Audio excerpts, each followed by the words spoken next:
Hello there, everyone. Ted Lacksonen, the Country Thinker here, bringing you episode 20 of The Eagle Has Crashed. Last week we wrapped up the year 2029, and this week is an interim episode, which is Eaglenomics. For those of you who don't remember the first one or didn't hear the first episode of Eaglenomics in The Eagle Has Crashed, it's loosely based on the CNBC show, The Kudlow Report.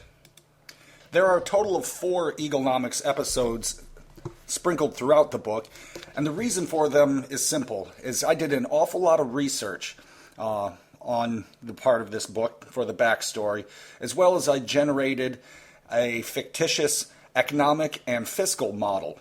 And I wanted to include the information some way, somehow, so people could review what I had, and also to pass along to people who really aren't familiar with some of these ideas and terms, that it might actually be a little bit educational. So if this isn't of interest to you, you can just go ahead and wait until next week when we start the year 2030, or you can just go through it real quickly, listen to just parts. But I hope everyone does pay some attention to it, because this is really the backbone of the real problem that we face. Now, the host of this show is Bernie Jasper, and when I read these episodes, I read them like I'm reading from a play script, for example, so you'll know who it is who's talking. So anyhow, enough of my talking. Let's get to today's show.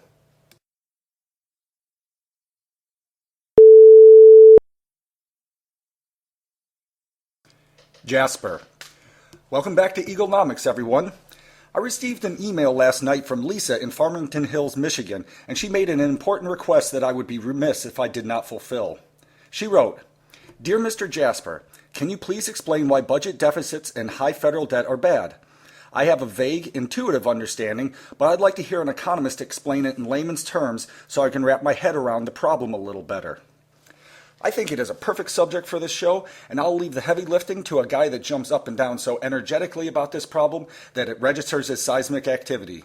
My good friend, Professor Murray Stevens from Mises University. Stevens.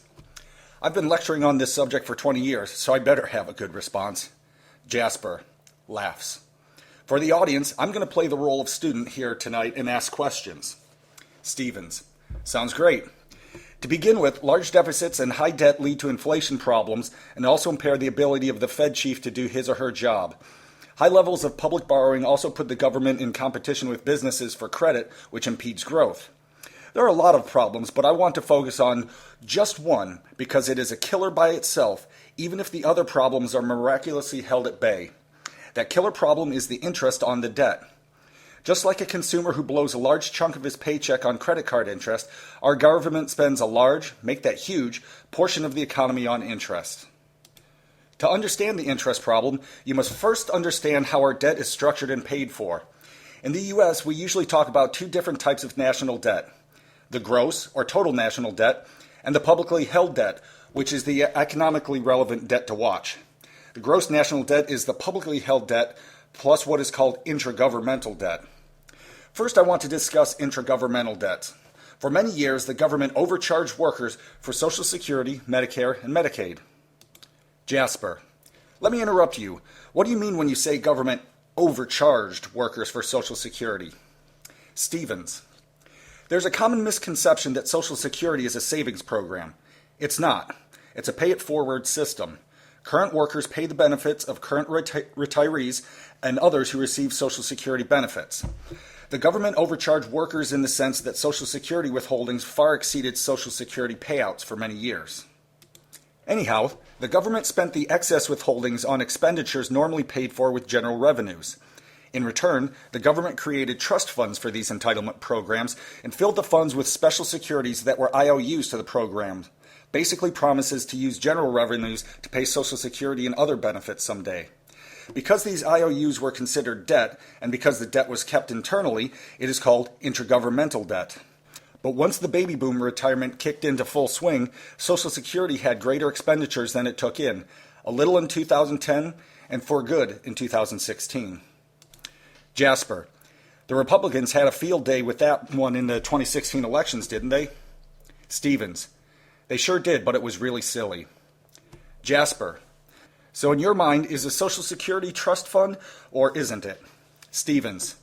That's a semantic argument that I will leave to lawyers, but it seems odd to me that a pre-existing obligation to pay benefits can qualify as an asset. The more important issue, however, is how Social Security operates. Jasper. So how do we pay off the trust funds or this intragovernmental debt? Stevens. We use general revenues or some other source of revenue other than Social Security withholdings to pay benefits. Jasper. So we could pay off intragovernmental debt by assessing a Social Security surcharge to national park entrance fees? Stevens laughs. That's exactly what I'm saying. Jasper, let me review what you've said.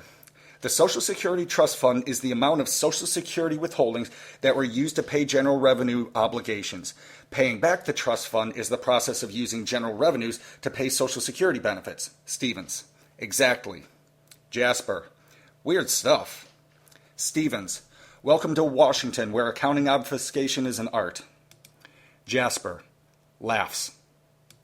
Stevens, anyhow, that's why it was so easy for President McDowell to begin paying off the trust fund.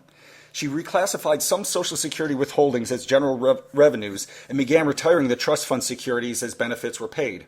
Frankly, they could have burned the whole pile without affecting Social Security at all, but that would have been too shocking for a lot of people.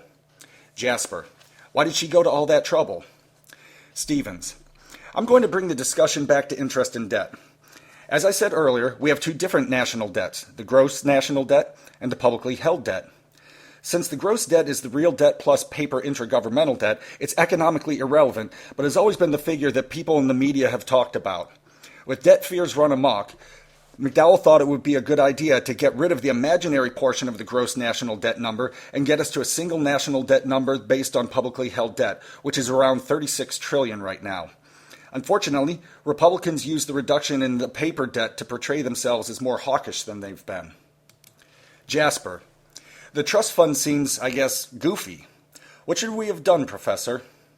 Stevens, what we could have done is put the Social Security overcharges from the baby boomers into a trust fund, a true trust fund, and invested in foreign debt, precious metals, and other secure investments so the baby boomers would have real assets to tap into to pay their Social Security benefits.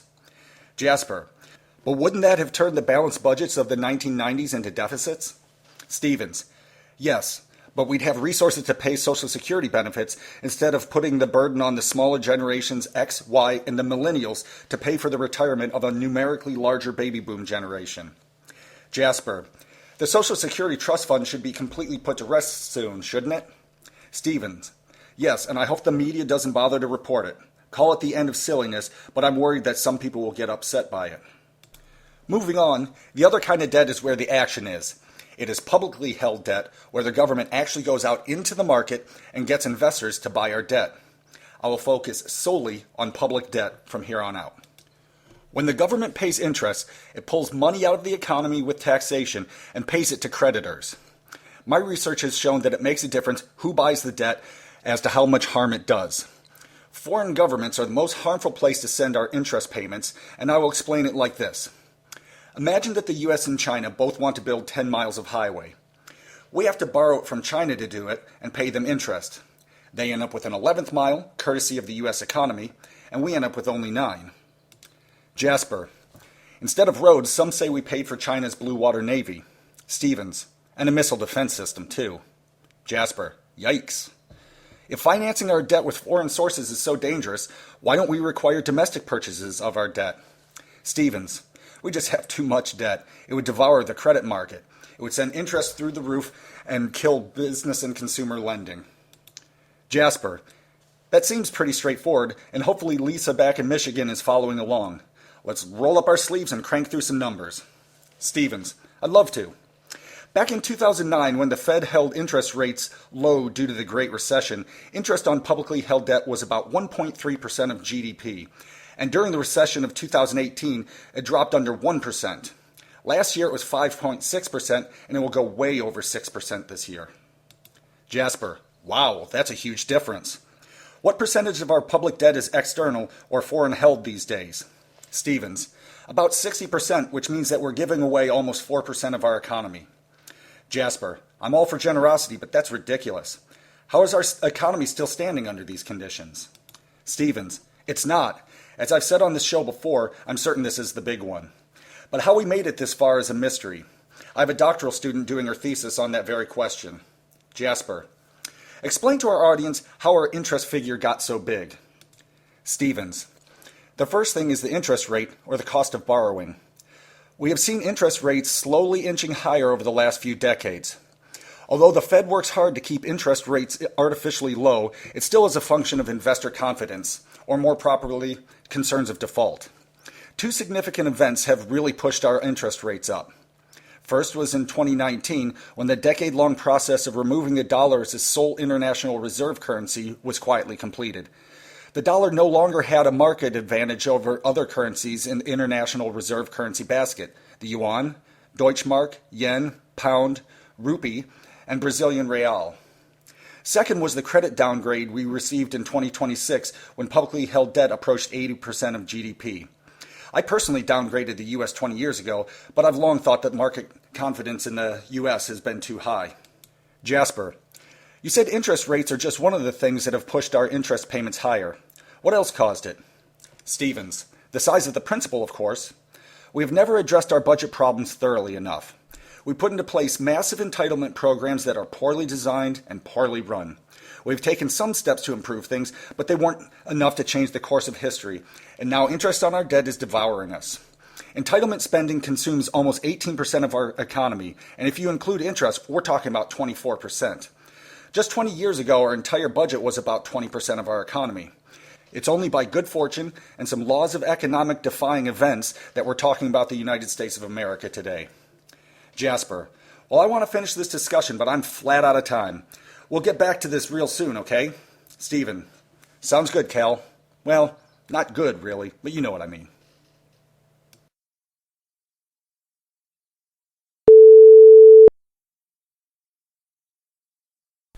Okay, so that wraps up the second Eaglenomics episode. And I just want to point out a couple of things in there. You may have heard about a credit downgrade.